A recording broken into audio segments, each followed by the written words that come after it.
science collided with marketing hype in a way that made radioactive elements seem like miracle ingredients. That's where radium-laced foods and drinks entered the picture, sold as energy boosters, beauty enhancers, and even aphrodisiacs. One of the most infamous products was Radithor, a radium-infused water marketed with the slogan, "A cure for the living dead." Spoiler, it turned out to be more of a shortcut to that status. The appeal wasn't purely gimmick. At the time, radium had just been discovered, and its glow symbolized cutting-edge health and vitality. In an age without the FDA as we know it today, regulation was minimal, and faith in science in a bottle ran high. Wealthy elites and athletes alike were sipping this glowing concoction with total confidence. Radium was often added to water, toothpaste, chocolate, and even butter. No, this wasn't some fringe trend. Radium-enhanced products were sold in department stores and pharmacies, treated as high-end health aids. The tragic irony? Prolonged exposure led to radiation sickness, anemia, and horrific jaw decay, as seen in the now famous case of industrialist Evan Byers, who died after drinking over 1,000 bottles of Radithor. Damn. Long before anti-smoking campaigns and warning labels, marketing departments had a different idea: get them while they're young. That's how cigarette-infused candy found its way into the hands and mouths of kids across America in the 1920s. These weren't just sweets shaped like cigarettes. Some early versions actually contained traces of tobacco or nicotine flavoring, all wrapped in packaging that mimicked the real deal. The concept wasn't satire, it was strategy. Candy companies and tobacco brands knew what they were doing, and no one was really stopping them. These candies were made from sugar, corn syrup, and powdered flavoring, often chalky in texture, with one end dyed red to resemble a lit tip. Children would mimic adults, puffing pretend smoke before biting into the stick. It wasn't just play, it was training. Some brands even advertised the experience as just like Dad's.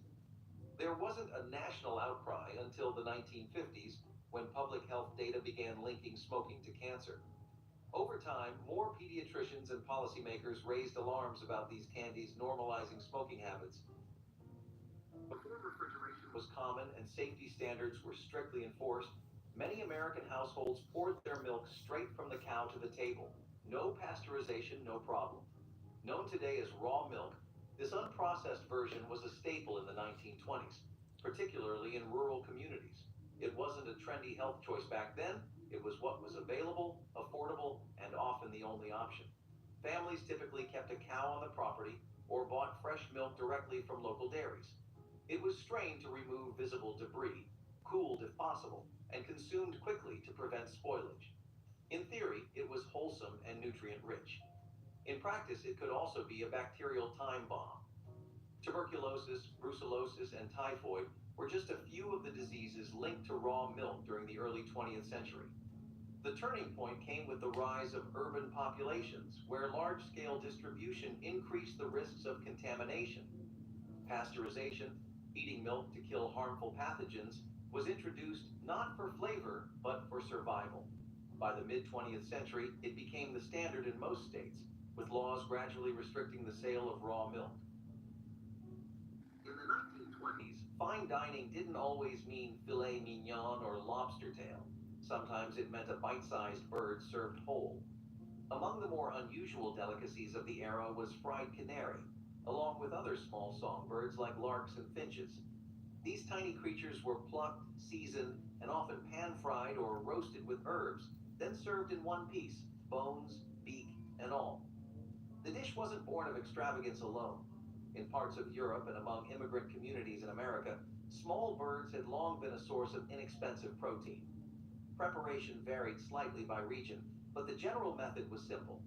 The bird was quickly cleaned, often singed over flame to remove feathers, and flash fried until crispy. Diners would consume the entire bird in a few bites. In some circles, the experience was considered both culinary and cultural, a nod to old world traditions. However, as bird populations began to decline and awareness of wildlife preservation